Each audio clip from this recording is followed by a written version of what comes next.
Sinasa menika namung petel giter.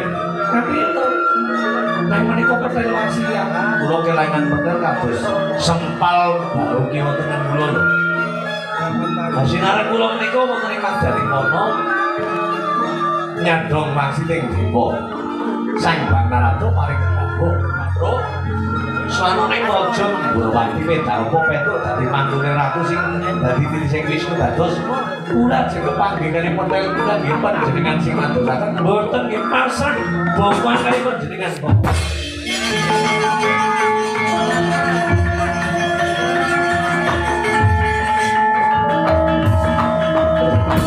Rekan tolong Kilau tadit malah genduran nangkara suarane makantar-kantar Pragara wawali kan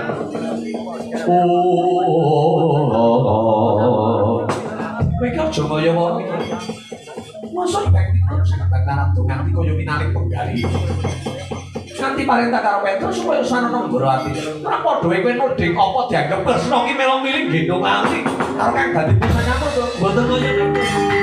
Mboten kaya niku pun klento menakwi de.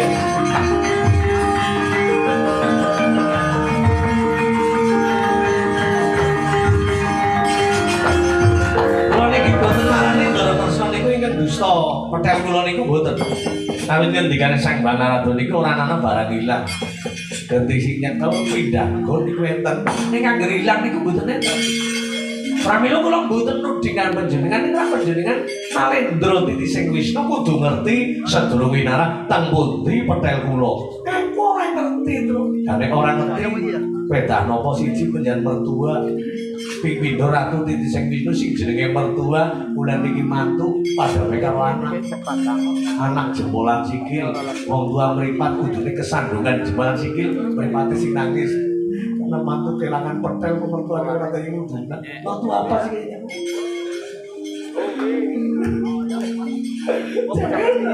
Putih petel kulo deh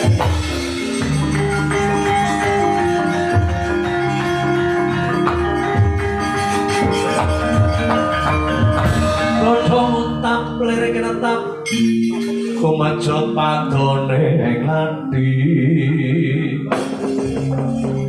netra kaca mangondarandir oh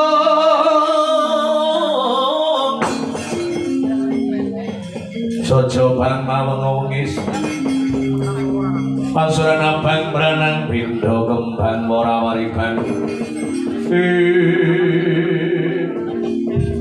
bangga patung ucap terus nganti kudat-kudat kawan kancing lowar kancing lowong pimoro tuang ini kudune kayak ngerti kawan derajat ngatasi kowe sudra-sudra sampali loro saudot lo sauruban panggasan kok mani-mani ini tak rasa kaya kowe nuding Kanjeng Rama deng kepratu kang ora waspada dasar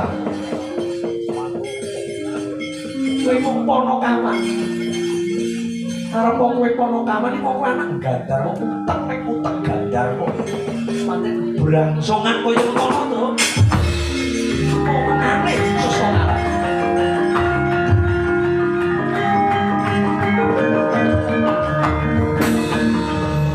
jenengan mung ngendika kula wong kereng dasare kula wong kereng nggih pancen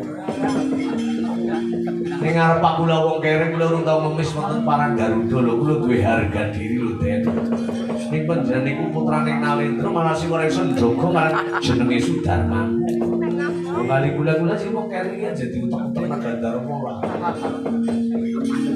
jan tarian anak Ratu Bathara Kresna ning nuwun sewu jenengan niku angger madani kok ngilo karo gitoke jenengan nggih putrane Bathara Kresna patutan karo Dewi Jembawati putrane Dewi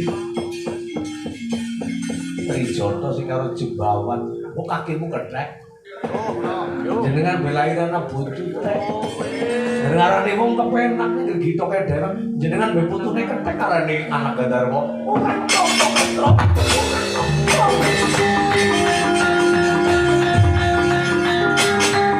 Dimas lagi rono toner paripati lho mana padha pasulayan dipisan aja nganti kebantu wis wae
goyo-goyo kurang panika.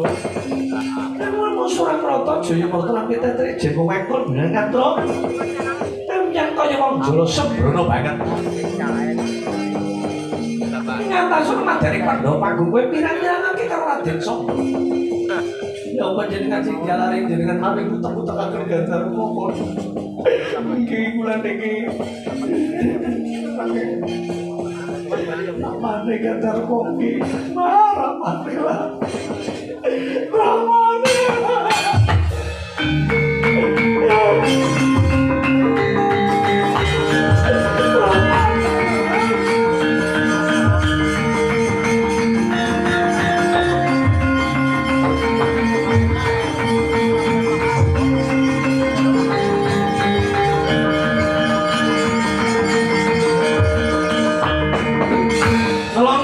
Penggila Petruk kantong bolong tupe nampi pidananipun Raden Samba awit wadan-wadanan Raden Samba mastani Petruk menika tedhak turune Gandarwa Petruk amadani yen Raden Samba menika puntune kethek Jembawan Penlansane Petruk kesungguh boten pono sinuman anak kula nang raja nabi.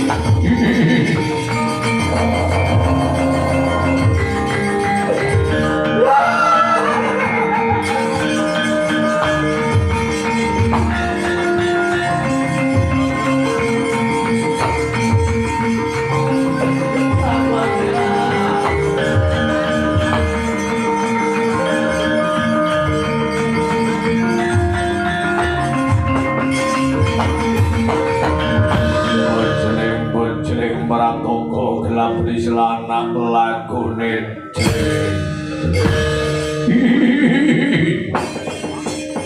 Sudawala ramane hatimu agi nelongso kelangan opo kelangan petel ramane kelangan petel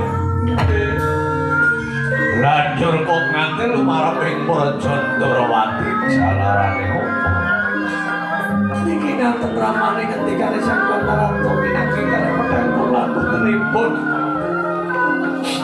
menawi kula matur kaliyan Dara Tresna lanjur Bathara Tresna marang bisa paring dawuh ana ndi dununging petel apa ora nggih ngantos Dara Tresna menika paring dawuh kula menika sureng bakal Raden Samba. Ya diterima-terima kene. Awit wong kepengin mukti kudu nglakoni mati wong bejo kudu nglakoni cilaka. Wong mulya pitupane sengsara. Mingurane iki boten saged pisah kaliyan petel kula wit petel sing kangge golek pengupaji batu merapen. Urip kula ramane. Iya wis aku sing jangkung karo kowe. Wis peti piloro ora usah males. Wong becik mesti ketitik. Wong ala mesti ketara. Iki kula saking kula dicempalani karo Raden Samba.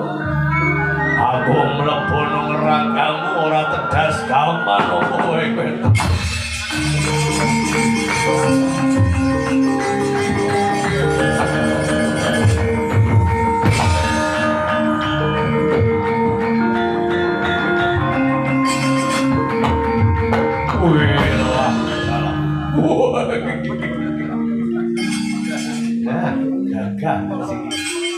Mriki Den, jenengan ora tak wales ngarep pirangaken.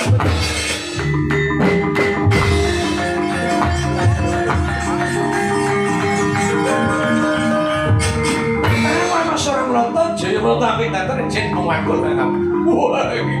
Wih. Ora krasa wis. Oh.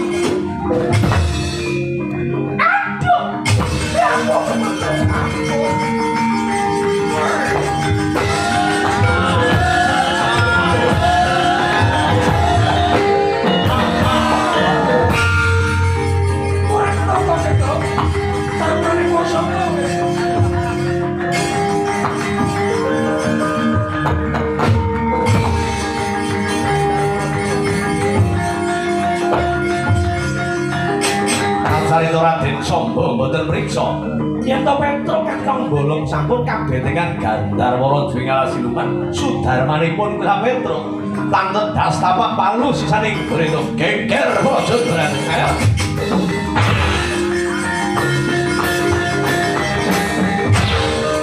ayo ya buang ya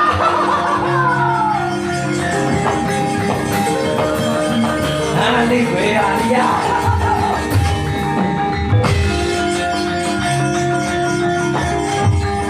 Paman ayo paman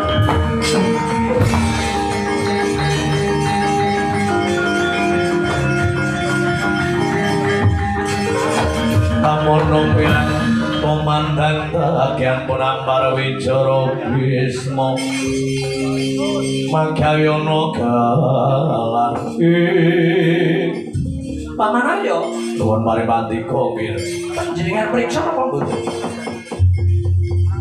Petro kula cempanani mboten dipun damel raos kula tamanipun saka mboten saged tedak mun kajenge godha si kuning kemawon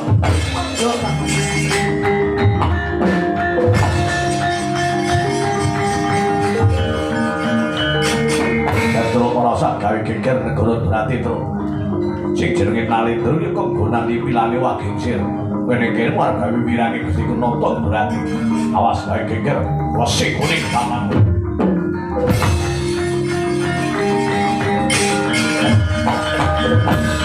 terus tiaki badhe maju ya Petro kowe gawe wirange Gusti nyatane Raden Samba gaman apa ora tedas ora sampean ora kelingan Den nalikanipun panjenengan menika tesi Jejaka Muda Tumaruno panjenengan badhe palakrama kula niki melu trukah kula niki melu rekoso dengan mukti wonten ing Garbaraji kula nggih melu nyenggoyo karo panjenengan amit Panakaman niku saged ing ngarsa Sintrada ing Madomangun Karsa tuturi handayani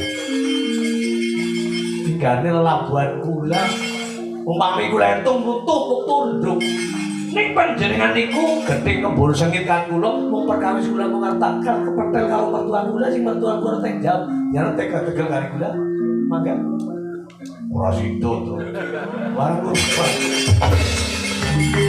ora sido to bet mawon ora jane aku melas karo kowe to bet ki mangga ora tedas iki ora wani to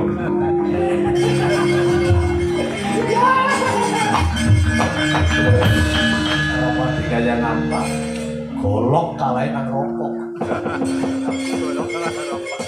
pager wesi tesi kalah karo Nagasari panjenengan kula karo jenengan mbek apik ora lumrah takon kelangan petel pirang barang melu golet nang mau telepon nang kana telepon nang kene ora malah gawe besi kuning apa ndane wedi karo besi kuning mesine gede ora Mriki Den, Ndara Kresna pokoke panjenengan mboten saged nuduhaken pun geger-geger iku lho. Lakoni.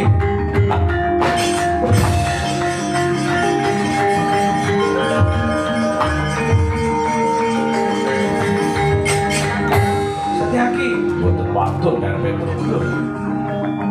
Petro. Kok wonten menawa ponipun nanging kula mboten saged tega tegel bareng diundak-undak Lut Wira 11 karo Petro ing atase Panakaman keburu kaya modhian. Kowe Nagala Fitra ya 10 ki napake ya, Tru. Apa mau dianggep tresna ora nyumur kuwi pancen ya ora nyumur iku ana ndi petel. Ning mbok menawa kena nggo lantaran terus senjata cakra sing arep nuduhake ana endi petelmu, Tru.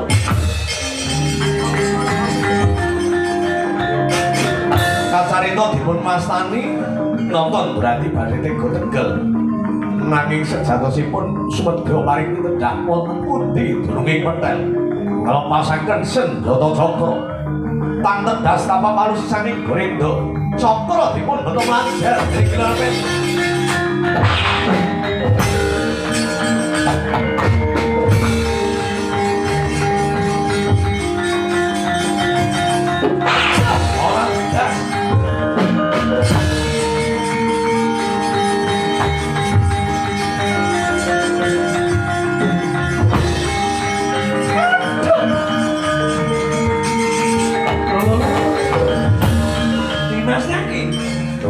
pangandika Koko Prabu. Senjata cakra luka ora tedas ora nganggane pitu.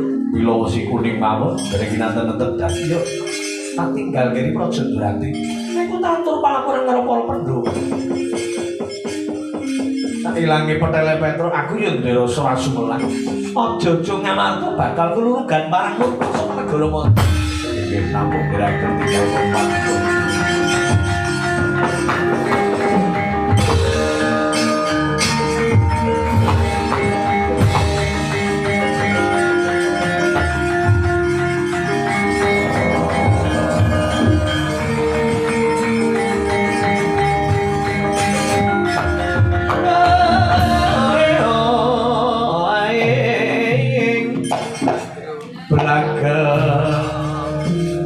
Gandharwa kapiye Ndra kula ngertos mulane kula mboten tedas senjata cakra panjenengan iki mapan maturungan wonten kanggo kula lajeng seniki pripun Kanjeng Rama kene ya Ndra aja nganggep marangmu Bathara Kresna kuwi tega tegel marang kowe satine Bathara Kresna anggone nglepasake cakra Cakra bakal nuduhake ana ndi dununging petelmu yen ora percaya sipating cakra kuwi mau tanpa beda kaya menungso tutna ana ndi lakune ya kuwi dununging petelmu terus nggih ngesake dalu Kanjeng Rama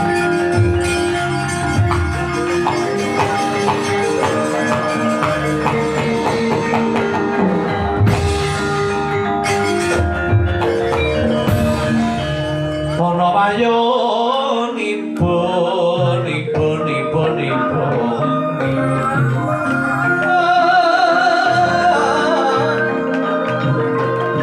ana dewa kangelan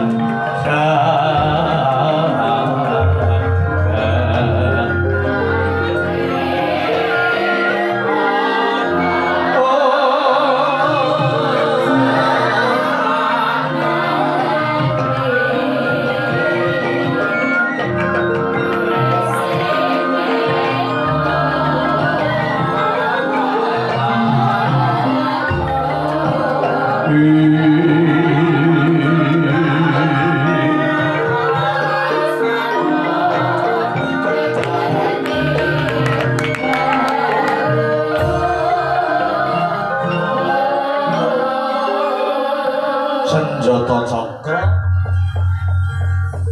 pusaka ingkang ampuh tumaming gunung bisa jugruk segara biswasan jalma menungsa lumrah ketaman senjata cakra lebur papan tanpa dadi parandene cakra kurang ngombe karo getihku orang gawe suwek marang kulit lan medhotake kalawan otot bebayuku ngendikane Kanjeng Rama Gandharwa Raja mbok menawa cakra iki kanggo sarana pituduh ana ndi dunungmu cakra yen pancen cakra kaya sipaten jalma menungsa wis lakumu tak tutake kowe mlayu banter ya tak tututi ngalon ya bakal tak tututi kacarita senjata cakra tanpa beda kaya sipating jalma menungsa jemujug wonten ing pertapan halang kuwitir tumuju wonten ngarsanipun Sang Begawan Jati Kesuma.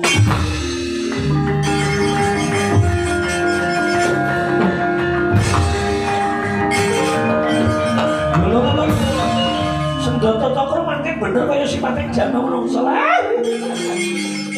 Tumuju nang lengenge Arga Mahendra ing kana pertapan. Kra cakra dinugan-dugan rasane nganti ku tak tututi wae cakra.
Sorotan lintang gumedhap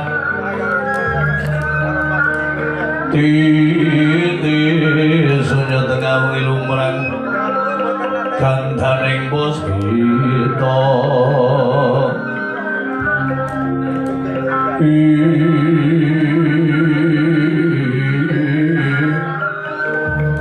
karengyaning pujanira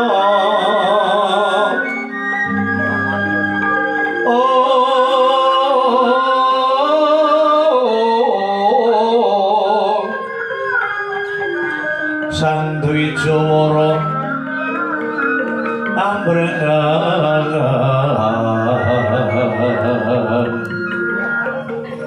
lir swaraning matu branta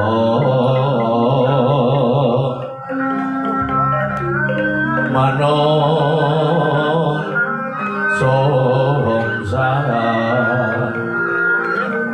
manungsa sarine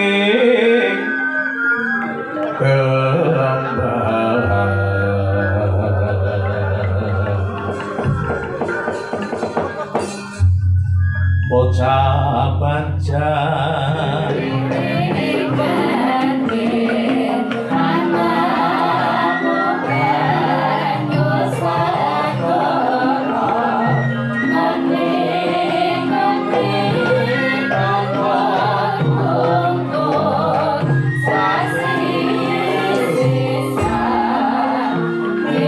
Pangareko kumantri mengijroning mengidri wonten ing kacarita.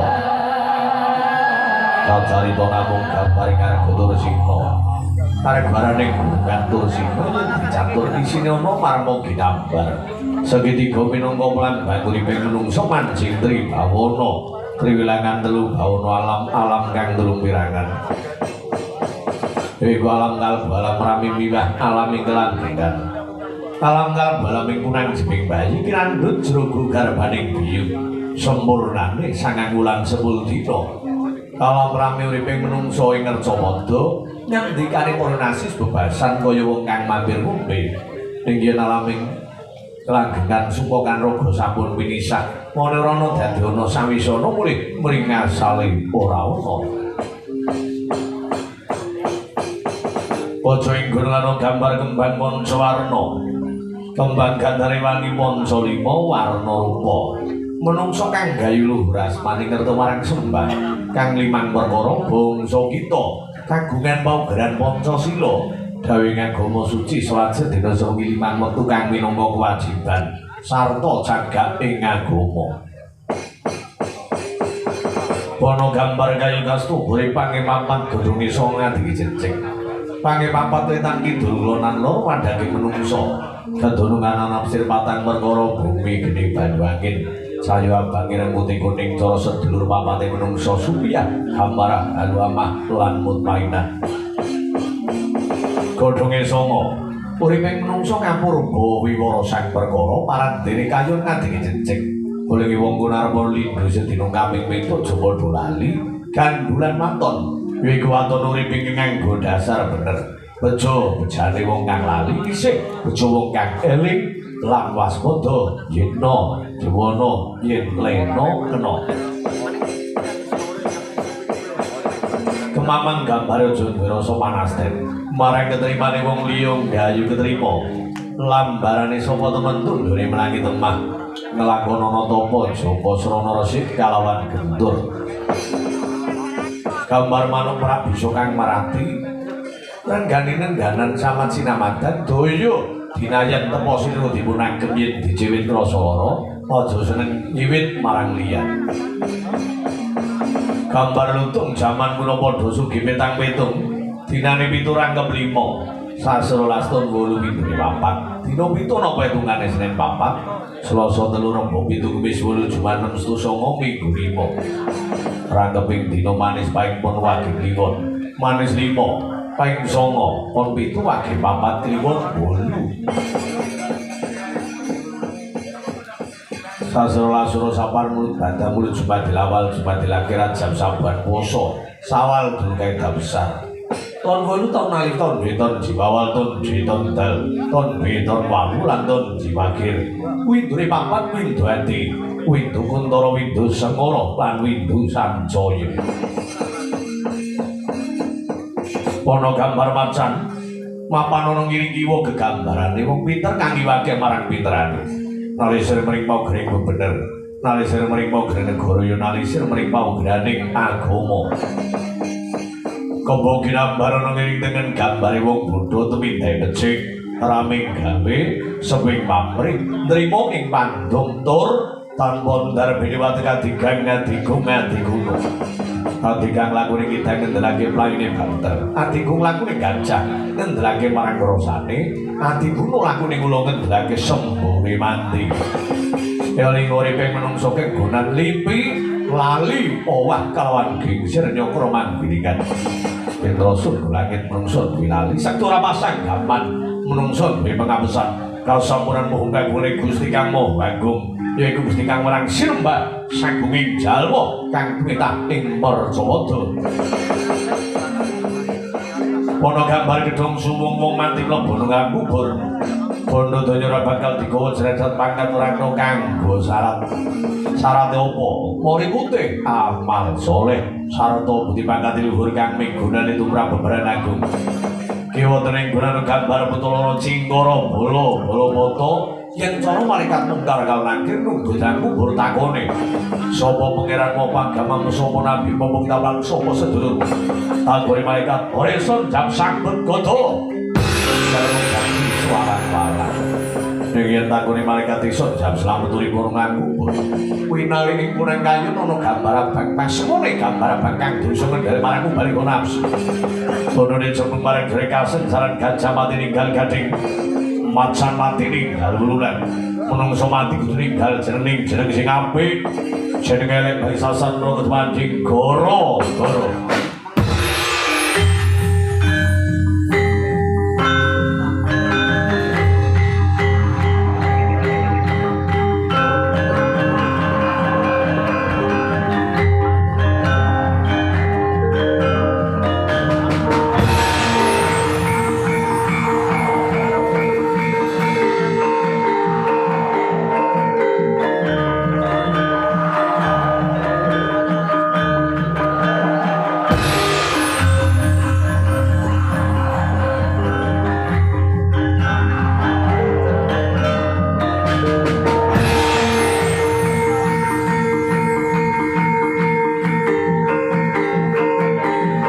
Sholat tatan hanil wasiwal